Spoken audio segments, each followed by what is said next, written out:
Well, welcome, Barbara. Well, thank you.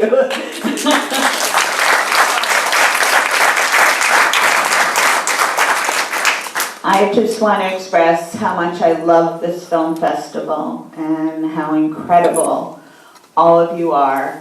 You make me feel so welcome, and people just come up to me and talk to me, and it's really a very intimate and wonderful place to be. And I also want to thank Lloyd for working so furiously to put this festival together, and of course to Jake Craven. So just wanted to say that. Well, we're so thrilled. This is your third year coming We're up. so far away Yeah, from we each should other. go.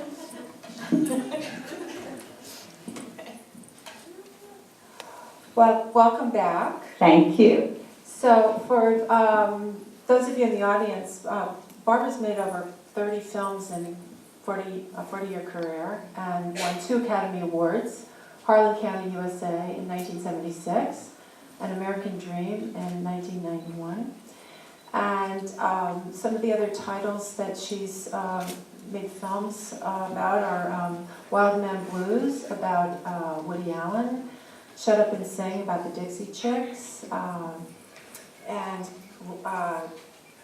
2 years ago, you screened Miss Sharon Jones here, and last year, yeah, it was great film, right? And then last year, Barbara was here with This Is Everything, Gigi Gorgeous. So it's sort of remarkable. You are coming back with a film every year, which is almost unheard of.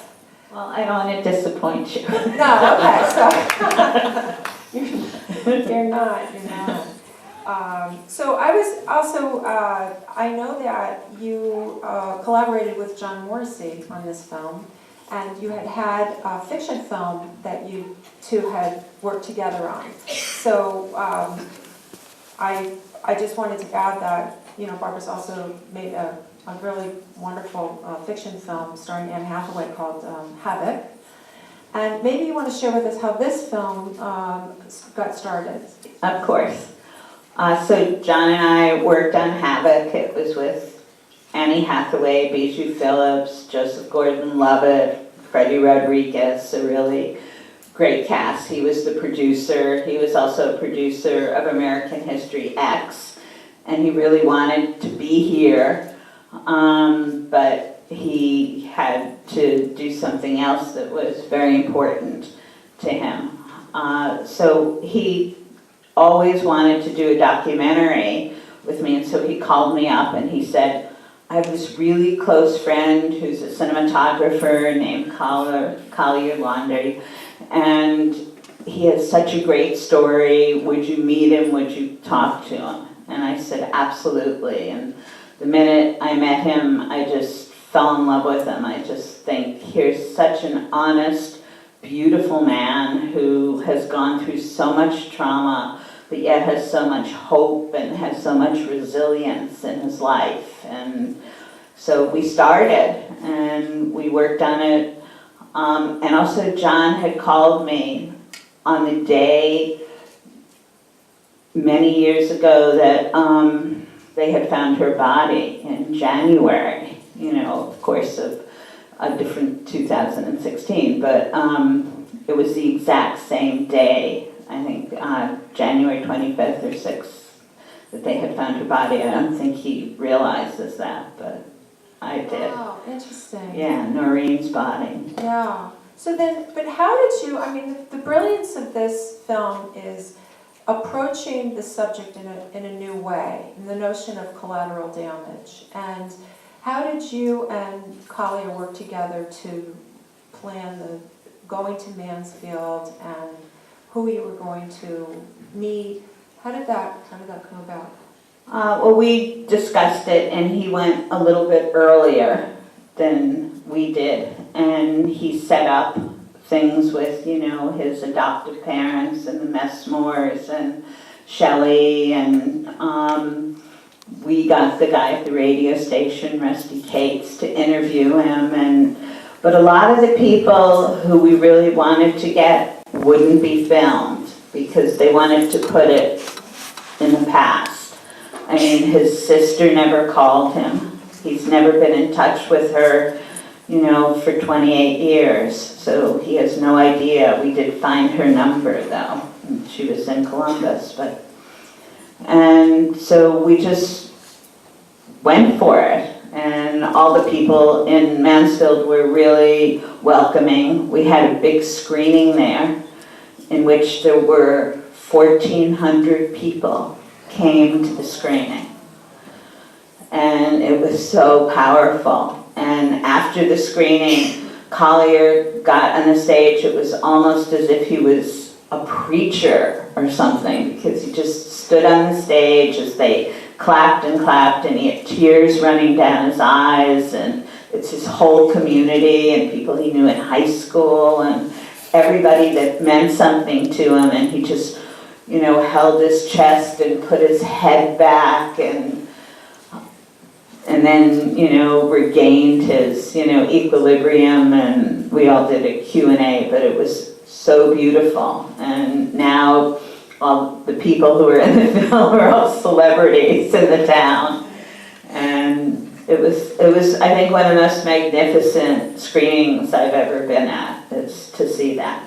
And he wants to devote his life now to doing speaking tours and talking about trauma. And I think he's going to do a TED Talk in November in Mansfield. And his whole life has gone around another corner. That's beautiful. That's really wonderful. Yeah. Well, there were a couple of moments I wanted to ask you about. One is at the very beginning when you go to the home where he'd grown up. Tell us about that moment. How did that come about? Did they know you were coming, or? No, they had no idea that we were coming. And we had a wireless on Collier, and we stayed in the car with the camera.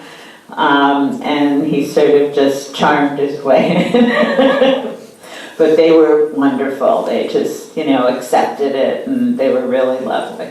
Yes, and they embraced him, and that was such a beautiful moment. And, Yeah. you know, really just unplanned. I Yeah. guess. Yeah.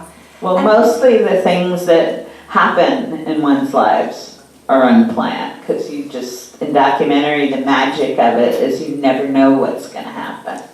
And you just have to go with it. Yes, and you do. I'm also curious about how you felt interviewing John Doyle before going into that situation where they met each other. Well, I had to shake his hand, and a chill went through my body.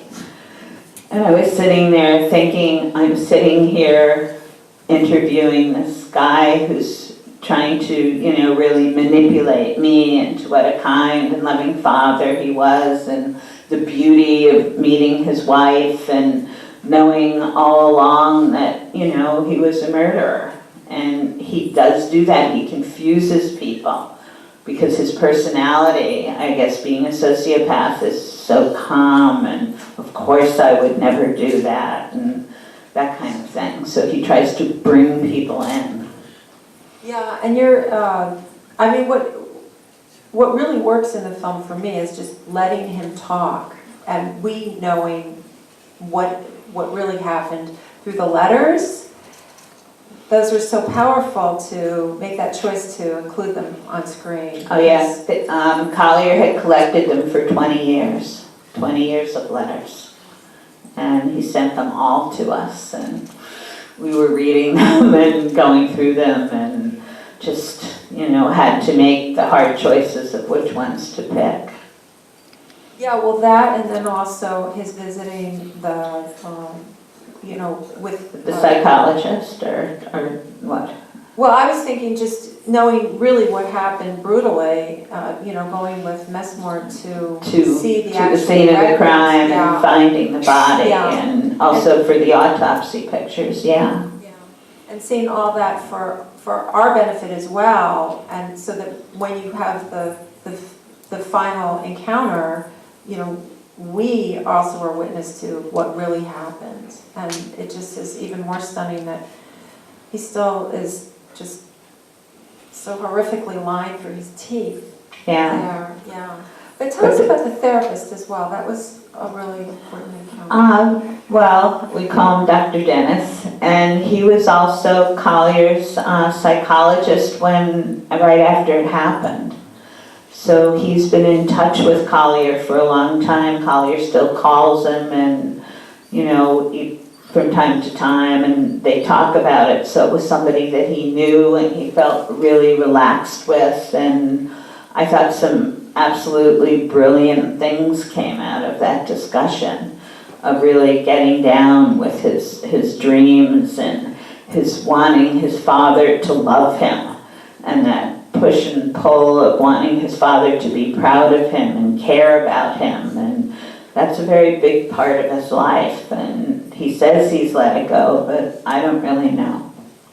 Yeah, and also just that you had that encounter, because each person, I've seen the film a few times, and I'm just so aware that each of the encounters that Collier has just highlights another aspect of what he's going through, so that was a really important piece that I hadn't seen before with other encounters. Yeah, and he's just so open, and he just really wants people to know what he's gone through in order to be able to help them. And so many times, the victims of trauma, his mother was, of course, the victim, but the victims of trauma carry what's happened with them their whole lives. I've done other films. I did a film, Running from Crazy, which was about the Hemingway family, where there were mental illness and 7 suicides, and also a film called Shelter, which is about veterans who were homeless and had post-traumatic stress syndrome, and their loneliness and their suicide rates. So the victims are people that are really never explored enough, and we have so many of them, and suicide rates have gone up.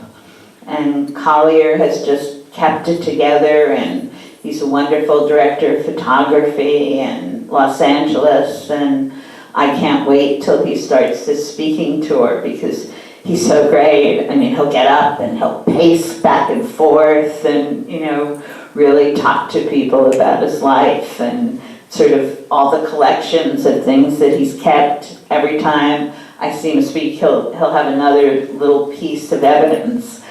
And he never got to go to his mother's funeral, and because the court case was going on.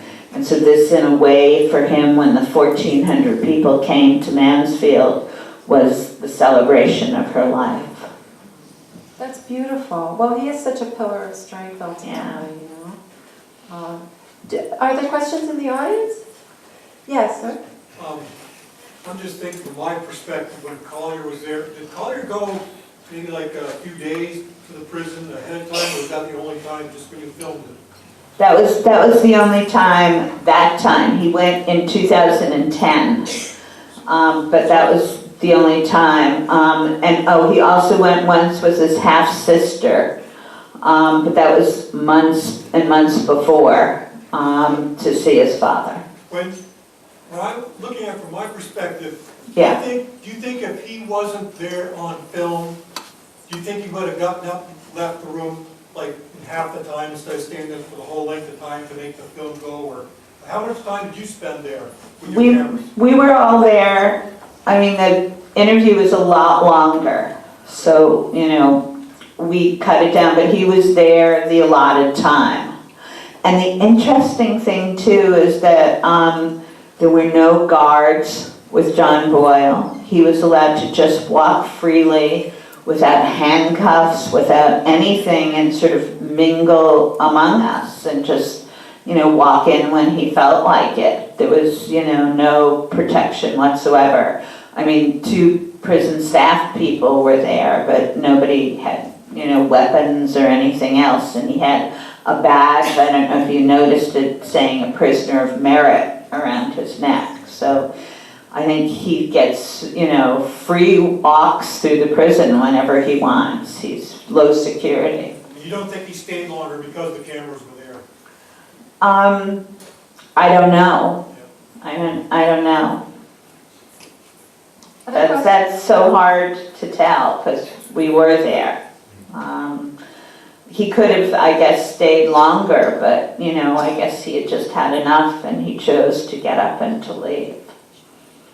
Well, Collier ended the session, it looked like. Yeah, Collier ended the session. Sir? I was particularly interested in the sound that kept going after Jack Doyle left the room. I thought that was a crucial bit of evidence as to his character.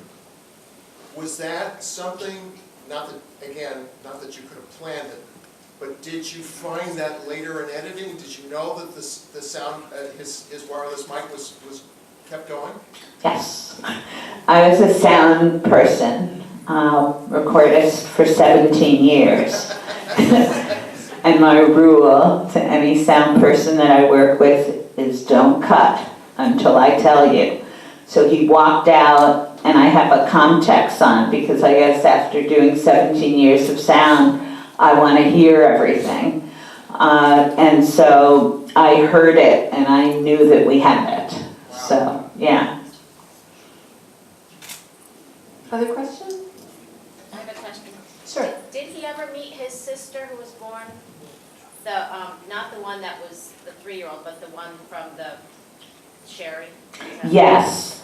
Actually, he filmed a little scene with Christy Marie months before we got there, where they both went to visit their father.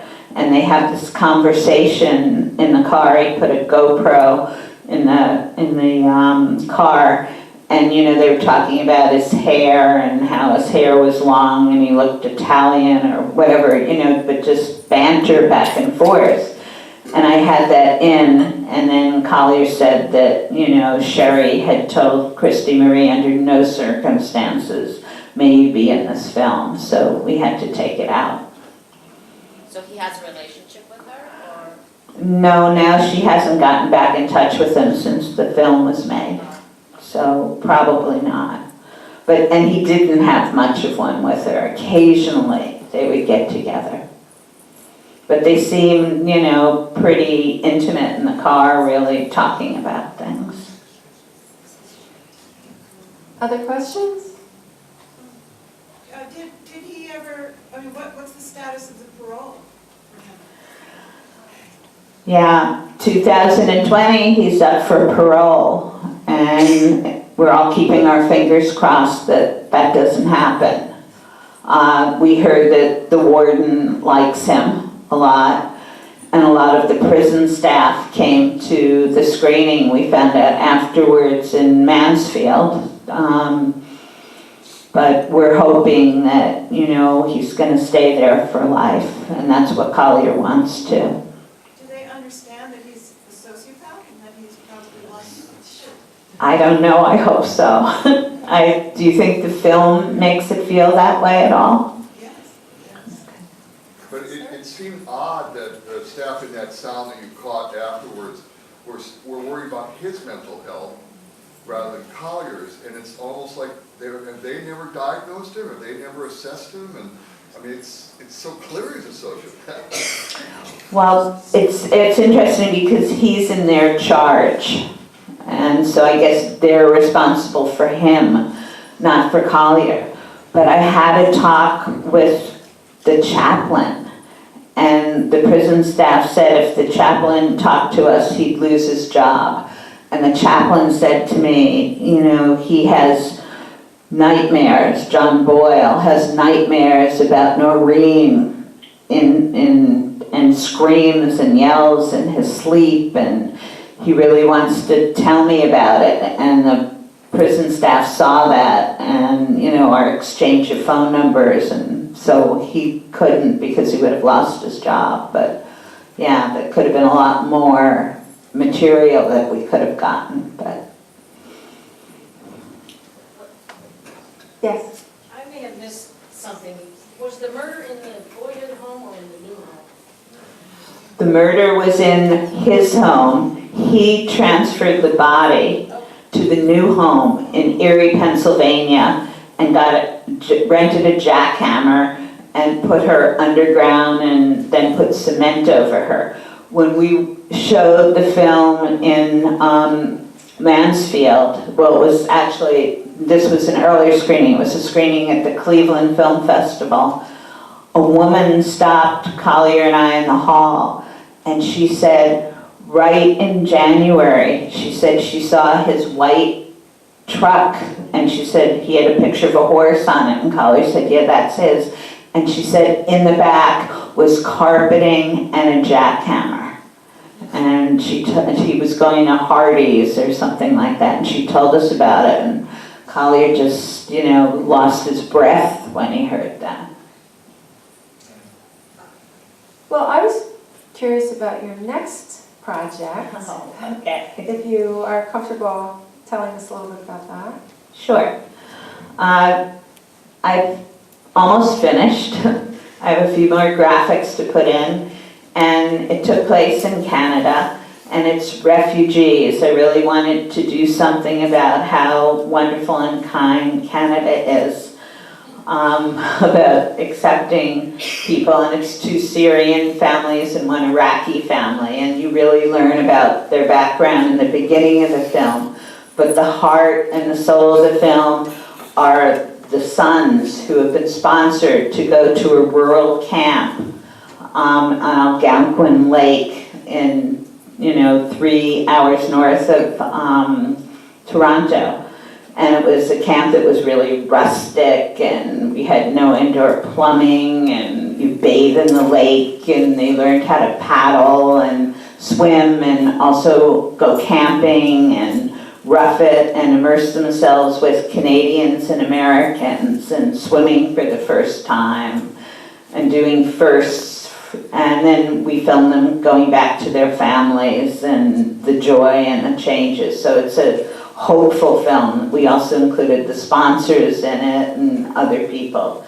So it's just a small film that's very, very hopeful.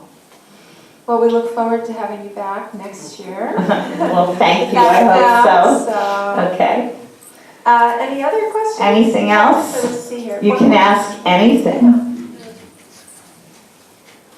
Yes. Okay, so watching it, it feels like an eternity till he gets to that point where he says to the therapist, I'm grieving my father, like that he lets go. So as the filmmaker, is that excruciatingly painful for you to be filming this the whole time and thinking, wanting him to be free? Well, no, because I trust Collier, and I trust his instincts on his life. And I think it's more my role to allow him to bloom and to be who he is, and that what I feel doesn't enter in or isn't as important as who he is and how he goes around those rough corners and what he does for himself. I mean, I'm always there if he wants a hug or he wants a conversation, but no, I mean, I don't matter. What matters is Collier. Yes. I was fascinated by him as a child on the stand, of course, and he's so articulate, so comfortable that it almost seems like he's performing. The film doesn't really approach what might be his guilt.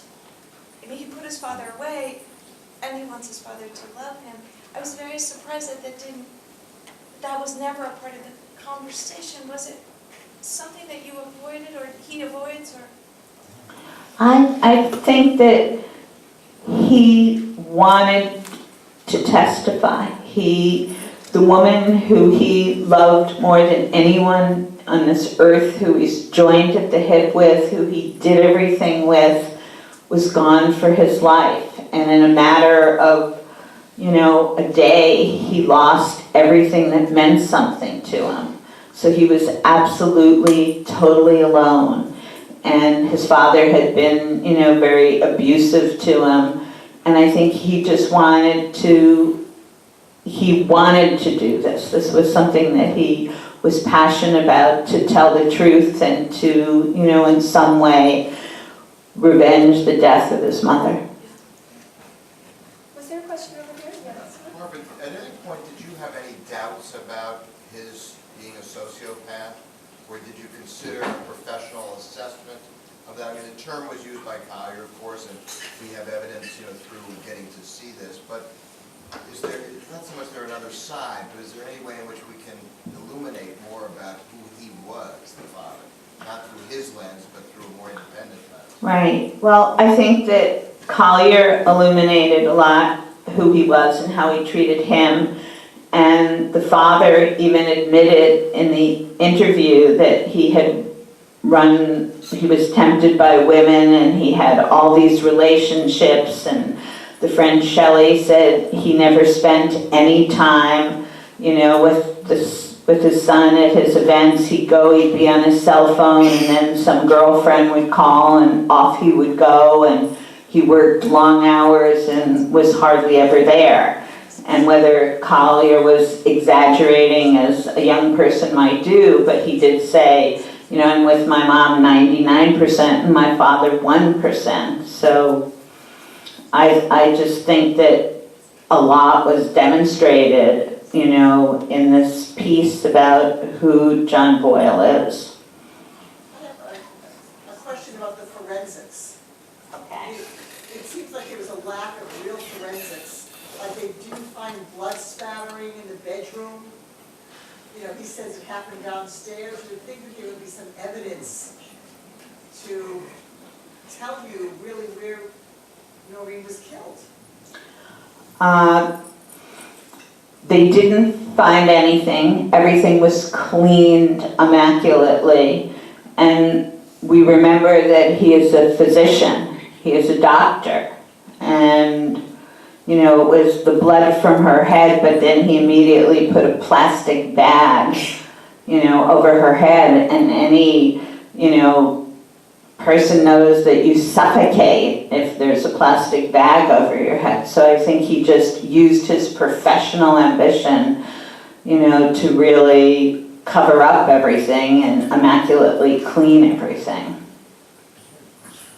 And I recall also she was wrapped. She was wrapped in a sheet. She was wrapped up immediately. Immediately. So, yeah, that might have been in any other evidence. Bloodstain. Yeah. I guess, again, we're getting into all these details, which isn't necessarily about the film, and thank you, it was magnificent. But I am curious about why, was the half-sister not old enough to give her own permission? Was she not 18 yet? Is that why the mother said no way? I mean, because the way you answered that to me, I was trying to do the math, and I thought she would be older than that, but. Collier said she is going to do what her mother says. And her mother remarried, and it was somebody who's very wealthy, and they're not going to jeopardize that relationship. Thank you. Other comments? It's hard to see up here, so yeah. The father made a point of mentioning that she came at him with a knife. I'm just curious, was there ever a knife talked about at the scene or referred to in anything? Because that was a very surprising element that came up at that point in the film for me, was that she came at him with a knife, so he was basically saying in essence that he was defending himself before he pushed her. So I'm just curious, is that the only place that a knife is mentioned? Yes, it is. And at the very beginning when he gives his testimony, and he says that she went on vacation, that she left the house, got in a car, they had an argument, got in a car, and a car picked her up and took her away. And then he changed his story later with Collier, and also to get his, parole, that she came after him with a knife and he pushed her. And that was, the first time you were hearing about that. So his story kept changing and getting more intricate. And I guess in order to get a parole, you have to admit that you did some damage, because if you keep saying you're innocent and you're in jail for, a lifetime for murder, they're not going to give you a parole. So he's thinking of every way he can possibly get a parole. Is Collier not gonna write him a letter again, write a letter for him again? He says no. He says he has not been in touch with his father since we finished the film or since he left that day. So he says no. But, you know, you can never tell. You don't know. I mean, it's very strong feelings towards his father. I mean, it's all he has left of blood family, and his other family would not accept him and would not let him live with them. The mother's side of the family didn't want, you know, a murderer's son in their home, and the father's family didn't want somebody who betrayed his father in the home, so he was left totally alone. Nobody wanted him. Has the father seen the film? No. But people from the prison were at the screening in Mansfield who were close to the father.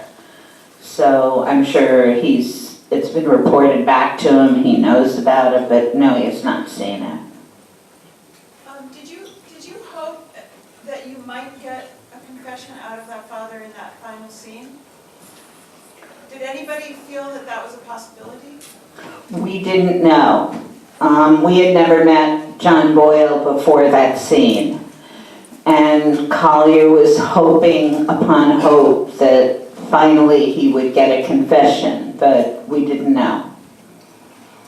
We didn't even know what direction that scene was going to go into or what was going to be discussed.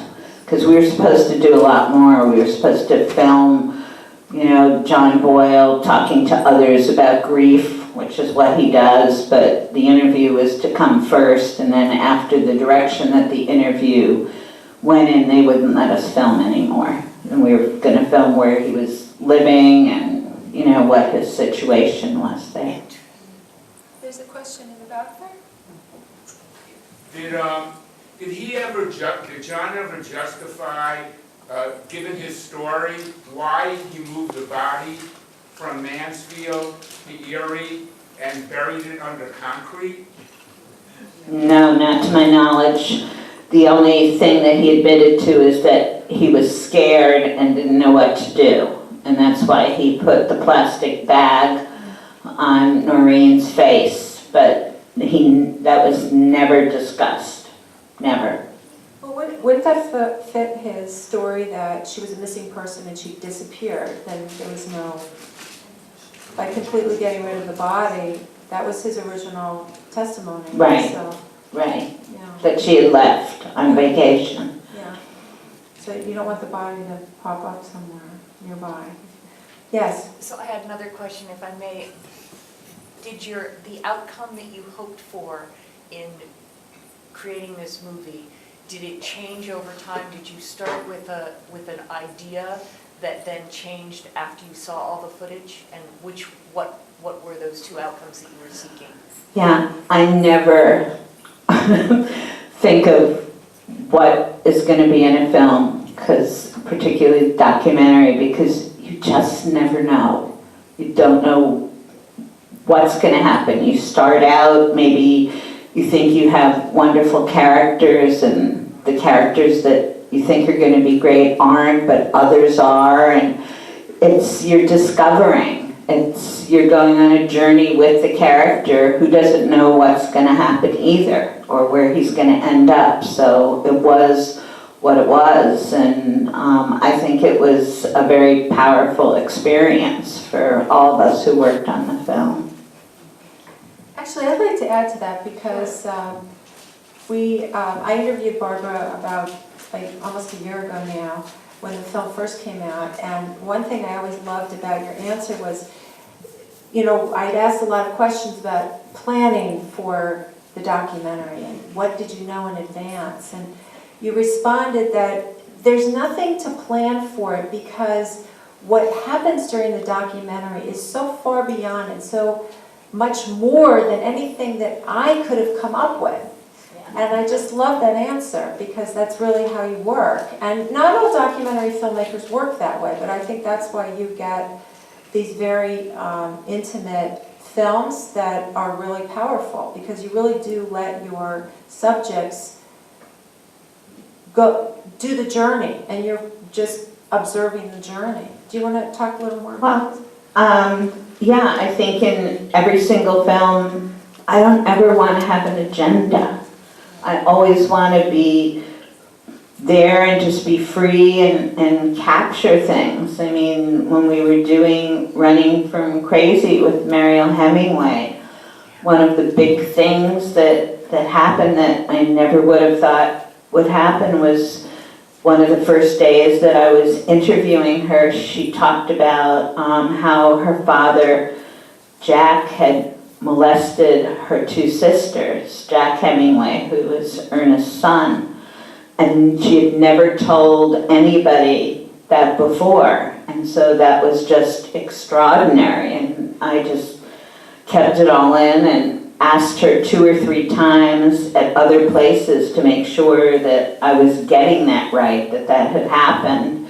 And she said yes, she thought it never happened to her. But you don't know. I mean, you're dealing with real life and with people, and you just don't know what they're going to open up and what they're going to say to you or what's going to happen to them. And I would say one of those extraordinary moments happens in this film, especially when Collier's talking to the psychiatrist and telling that dream, and then the therapist being able to explain, well, yes, of course, you feel like you're a prisoner, and you are, and that's it's like that's the sort of thing that I imagine you as documentary filmmaker could never have imagined emerging. No, and that, Dr. Dennis was really into dreams. Yeah. And, I studied clinical psychology in college, and my son is a psychiatrist, so I let him see the film in a rough cut. For his comments. I always let him see sort of my mental health films and rough cut. Did he approve? Oh, he really liked it, and he told me some things that I should do, like, he said, you should have Dr. Dennis say something at the end. You just shouldn't end it right on the two of them talking. And so there's a little piece in there of what Dr. Dennis really wanted for him in life. Well, I have to say I like how you ended. Your son knows a lot about therapy, but not necessarily about filmmaking. Well, he's pretty good. Yes? Follow up on what you were saying about you let the movie flow, you don't know how it's going to turn out, that sort of thing. In your experiences, have you had one that turned out to the point where you're just not going to screen it much and that kind of thing? Have you always been very successful? Trying to think. Well, one of them I couldn't screen very much because I didn't have the rights. It was called My Generation, and it looked at the 3 Woodstocks, and I could never get the rights to show it. And so I show it sometimes at film festivals, and the Woodstock 50th anniversary is coming up, so I hope the Woodstock Film Festival will show it in 2020. I was able to show it in Hot Docs. They asked me to pick 6 of my films that I really wanted to show people. I showed it there, but that one is very disappointing because I put everything I had into it and I worked really hard. And, it was the inside look at Polygram and how they market to the kids, and one of the ones was they had condoms called I Come in Peace, and they had bets on how many people would buy them. I mean, all these wonderful things are in the film, but I could never really show it in a very large way because of all the music rights, from 3 different Woodstock festivals. Yes, I think that's a little follow-up to that. I just love the intimacy in this film. It's just so really extraordinary because you don't feel the camera in the room with these people so often. It's lovely. I imagine that getting a release signed is a very fragile moment, especially with this kind of topic and dealing with trauma. Can you talk about how you negotiate that as a director? Well, for this film and for Running from Crazy and for Shelter, the people wanted to do it. So it was very easy. So after we film them, you know, one of the producers will come up and give them, you know, the release, but they want to.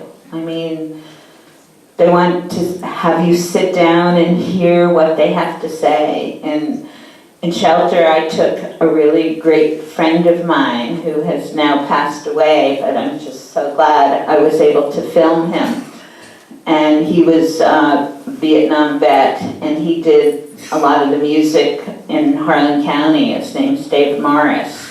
And he went and he told his stories, and he wrote songs, and he sang them to the veterans, and the veterans told him their stories, and it was just beautiful. People were crying and singing and holding on to each other, and it was a pretty neat experience.